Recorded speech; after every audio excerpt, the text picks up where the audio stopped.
Welcome to Project Achilles. This case is about a dispute on a parking lot between two men, and it ends up with one of them using a pepper spray.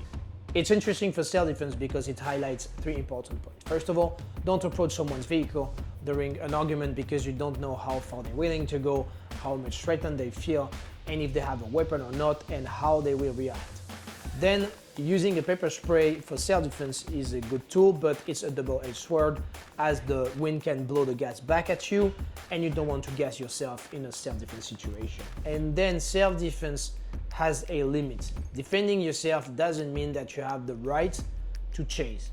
Look closely at the first seconds of the video right now and you can see that the man in the black shirt is walking toward the car and is like kind of pressuring the other guy, and suddenly he's backing up. He's backing up at the moment where the guy in the blue jean is reaching for something inside of his door.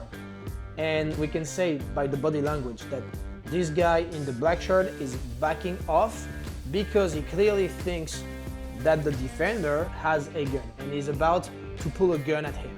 This is exactly why you should think twice before approaching someone's vehicle during an argument, because if they have a gun, they can draw that gun and they can shoot at you and you can use your life over a stupid argument.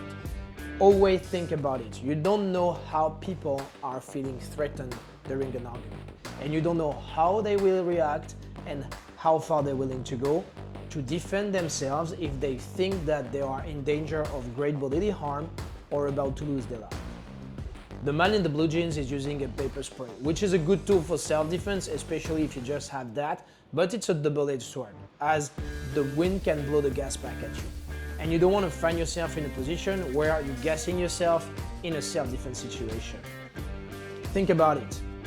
In the action, you won't always have the time to think about the direction the wind is blowing, and you won't always have the time to adjust. So you will just pepper spray the person who is attacking you without thinking about anything and find yourself in that situation where you're gassing yourself and you're putting yourself in a greater danger rather than defending yourself and improving your position, finding an exit and getting away of that situation.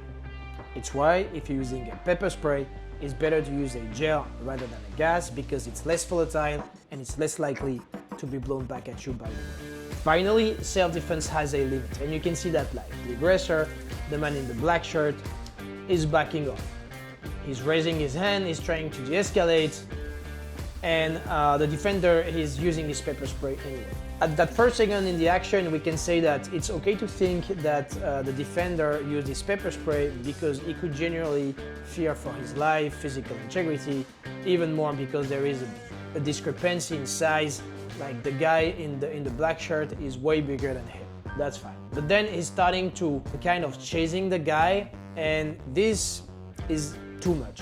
It doesn't mean that it's not really self-defense in the action, because you can still argue that he wanted to be sure that the attacker would really back off, especially because it's a pepper spray.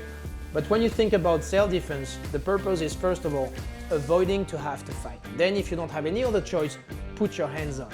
But the purpose of putting your hands on is to fight and exit as soon as possible. So in that case, if you want to really think about safety, as soon as the attacker is backing off, you spray the attacker, lock yourself in your car, and drive away. Thank you very much for watching Project Achilles. I hope that you liked this video.